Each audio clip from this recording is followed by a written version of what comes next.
اعوذ باللہ من الشیطان الرجیم، بسم اللہ الرحمن الرحیم۔ آپ تمام صحافی حضرات، کیمرامین حضرات، فوٹوگرافر حضرات، رپورٹر حضرات، سب کی آمد کا بہت بہت شکریہ۔ ابھی 3 دن عید الاضحیٰ کے گزرے ہیں اور وہ تمام حضرات جن سے ہماری بات نہیں ہو سکی، عید مبارک ہم نہیں کہہ سکے، ان سب کو میں عید کی مبارکباد پیش کرتا ہوں۔ اس سے پہلے کہ میں برما کی صورتحال اور اس کے حوالے سے جماعت اسلامی کی حکمت عملی اور لائحہ عمل آپ کے سامنے رکھوں، عید الاضحیٰ کے موقع پر امن و امان کی صورتحال الحمدللہ مجموعی طور پر تو بہتر رہی اور کافی عرصے کے بعد آزادانہ ماحول میں لوگوں نے اپنی قربانی کے جانوروں کی کھالیں اپنی مرضی کے مطابق دیے اور یہ سلسلہ 1.5-2 سال سے بہتری کی طرف گامزن ہے۔ الخدمت نے اس مرتبہ بھی بہت زیادہ الحمدللہ لوگوں نے اعتماد کیا اور کھالوں کی تعداد میں بہت زیادہ اضافہ ہوا ہے اور یہ مسلسل پچھلے 4-5-6 برس سے ان کھالوں میں اضافہ ہو رہا ہے اور اس کے نتیجے میں بات پتہ چلتی ہے کہ الخدمت جو کچھ سرگرمیاں عوام الناس کی بھلائی کے لیے کر رہی ہے اس پر لوگ اس پر اعتماد کا اظہار کرتے ہیں، جماعت اسلامی پر ان کا اعتماد ہے۔ تو میں آپ کے توسط سے اہل کراچی کا شکریہ ادا کرتا ہوں کہ انہوں نے الخدمت کو اور جماعت اسلامی کے رضاکاروں کو قربانی کی کھالیں دی ہیں اور انشاءاللہ اس کے نتیجے میں لوگوں کی بھلائی کا بہت سا کام ہو سکے گا۔ برما کی جو صورتحال ہے، ایک طرف ہم عید منا رہے تھے اور دوسری طرف یہ خبریں آ رہی تھیں کہ برما کے جو روہنگیا مسلمان ہیں ان کو قتل کیا جا رہا ہے، ان کے بچوں کو ذبح کیا جا رہا ہے، ان کی کشتی کو پانی کے اندر دھکیل دیا جاتا ہے اور ان کی بستیوں کو جلایا جا رہا ہے۔ سنگین صورتحال ہے۔ میرے ساتھ مولانا عبدالرشید صاحب موجود ہیں کہ جو برما سے ہی تعلق رکھتے ہیں، روہنگین مسلمان ہیں اور ہجرت کر کے یہاں پاکستان میں آباد ہیں۔ ان کے عزیز و اقارب اس وقت بھی وہاں موجود ہیں اور بنگلہ دیش کے کیمپوں میں موجود ہیں اور یہ کسی نہ کسی طریقے سے ان سے رابطہ بھی کر لیتے ہیں۔ انشاءاللہ یہ گفتگو بھی کریں گے تاکہ آپ کو صحیح حقائق پتہ چل سکیں۔ برما کی جو اس وقت صورتحال ہے یہ نئی نہیں ہے۔ آپ کو معلوم ہے کہ یہ ایک اسلامک اسٹیٹ تھی اور بہت پرانے زمانے میں کہ جب بادشاہت کا نظام موجود تھا تو وہ مسلمان جو عرب سے آئے تھے اور وہ تجارت کر رہے تھے خلیفہ ہارون رشید کے زمانے میں، تو ان کے دعوت اور تبلیغ کے نتیجے میں یہاں کے مقامی لوگ مسلمان ہوئے تھے اور بالآخر وہاں جو بادشاہ تھا، سلیمان اس کا نام تھا، وہ بھی مسلمان ہو گیا تھا اور یہ 400-500 سال پرانی بات ہے۔ اور نہ صرف وہ مسلمان ہوا تھا بلکہ اس نے اسلامک اسٹیٹ بنائی تھی، اس نے سکہ جو ہے تھا اس میں کلمہ طیبہ لکھوایا تھا اور ایک طرح سے شریعت کے قوانین وہاں پر نافذ کر دیے تھے۔ بڑے امن کے ساتھ، محبت کے ساتھ یہ سلسلہ جاری تھا، لیکن بعد میں ایسٹ انڈیا کمپنی یعنی برطانوی سامراج تجارت کے نام پر اس بر صغیر میں آیا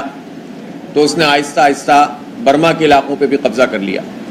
اور اس نے اس اسٹیٹ پہ بھی قبضہ کر لیا۔ لیکن جب آزادی ہوئی اور بر صغیر سے یہاں سے انگریز گیا تو جس طرح اس نے بہت ساری جگہوں کے اوپر تنازعات چھوڑے تاکہ یہاں پر لوگ لڑتے رہیں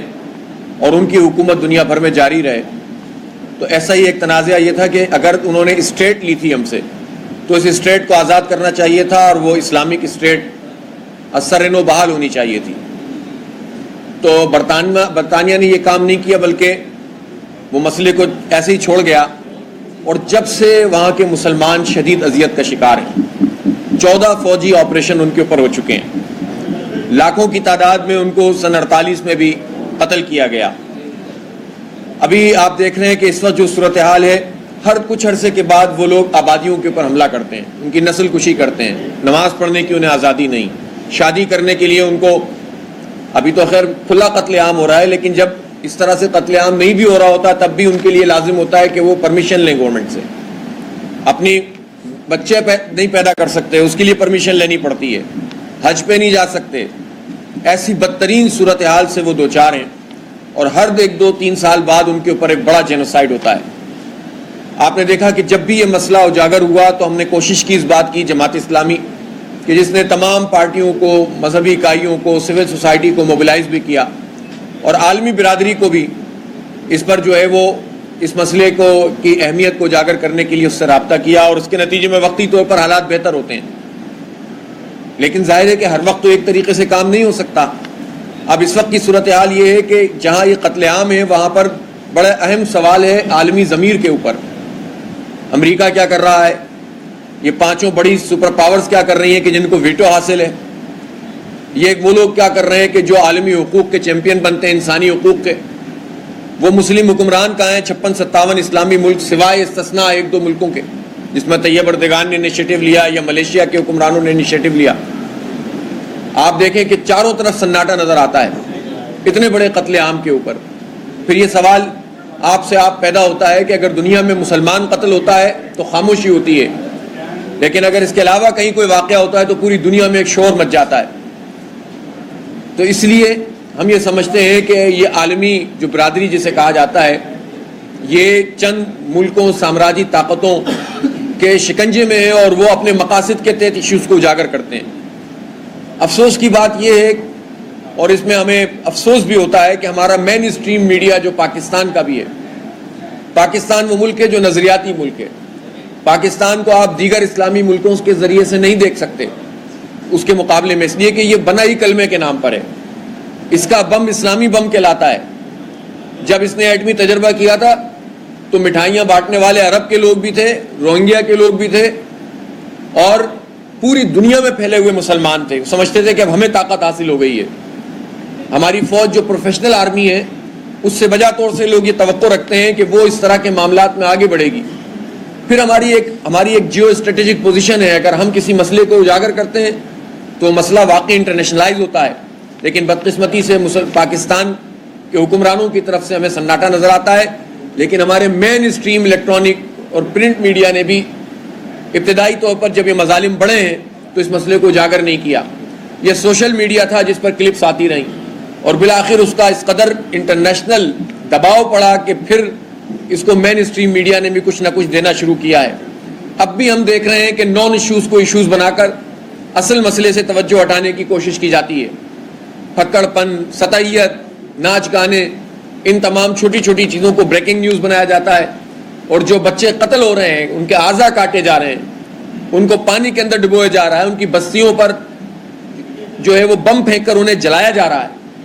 اس کی انٹینسٹی ہمارے میڈیا پہ نظر نہیں آتی۔ ظاہر ہے کہ ہم سب کا کام ہے، ہمارے دل جل رہے ہیں اس وقت، ہر آدمی پریشان ہے، بچے ہوں، بوڑھے ہوں، جوان ہوں، عورتیں ہوں، مرد ہوں۔ جب وہ کلپس دیکھتے ہیں تو لوگ رونے لگتے ہیں، لیکن افسوس کی بات یہ کہ ہماری آواز سننے والا کوئی نہیں ہے۔ تو کیا ہم بھی خاموش ہو جائیں؟ تو ہم خاموش نہیں ہو سکتے، ہمیں اپنے حصے کا کام کرنا ہے، اور وہ کام یہ ہے کہ اس مسئلے کو اجاگر کیا جائے، اس پر پبلک سپورٹ پیدا کی جائے، اس کو بین الاقوامی سطح کی ایسی سرگرمیاں کی جائیں کہ جس کو انٹرنیشنل میڈیا نظر انداز نہ کر سکے، اور اس میں اپنے طور پر ہم جو فنڈنگ کر سکتے ہیں، جو مالی امداد کر سکتے ہیں، وہ کرنے کی کوشش کریں۔ آپ کو معلوم ہے کہ اس سے پہلے بھی الخدمت وہ واحد NGO تھی کہ جس نے خود برما میں جا کر اس کی سرحدوں پر، ان کے کیمپوں میں، بنگلہ دیش میں بھی، اور اس سے متصل جو برما کے علاقے تھے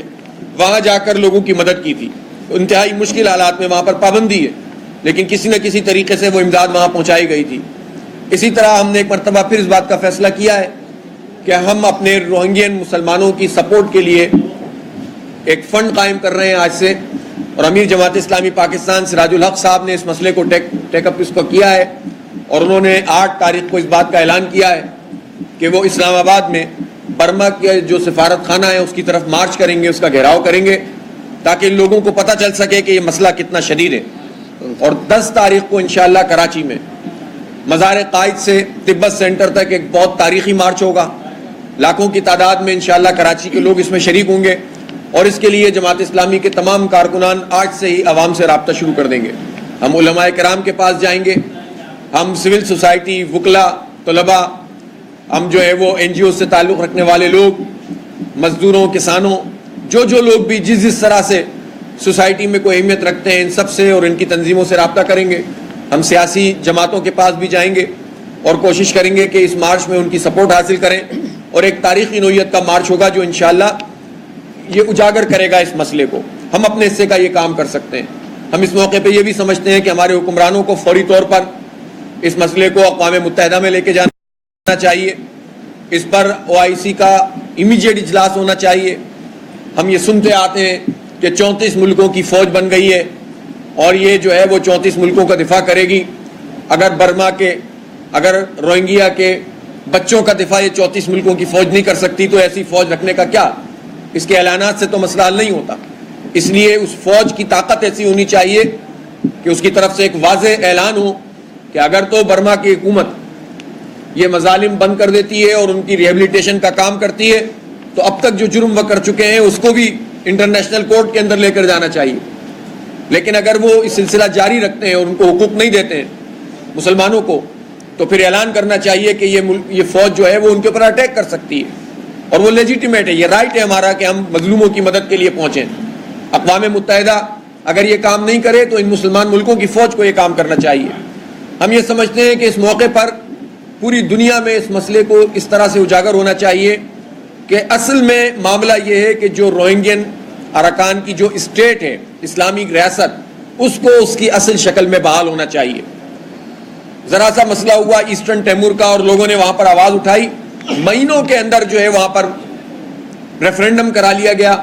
اور اس کو آسٹریلیا کے حوالے کر دیا گیا جو انڈونیشیا کا ایک پارٹ تھا.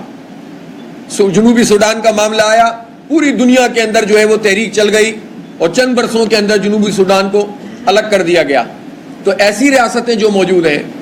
کہ جن کی ایک ہسٹوریکل پوزیشن موجود ہے، لاکھوں کی تعداد، ملینز آف پیپل وہاں پر رہتے ہیں اور ان کی اپنی ایک شناخت ہے، تو ان کی اسٹیٹ اصل شکل میں کیوں نہیں بحال ہوتی؟ تو اصل بات یہ ہے کہ اس کی بحالی کے لیے ہمیں کام کرنا چاہیے. تو آپ کے توسط سے ہم کراچی کے لوگوں کو، پورے پاکستان اور پوری دنیا کے مسلمانوں تک اور انسانیت کے نام پر بھی ہم یہ اپیل کرتے ہیں کہ روہنگیا کے لوگوں کی مدد کی جائے، ان کو سپورٹ فراہم کی جائے اور انہیں ظلم سے نجات دلائی جائے. بہت بہت شکریہ.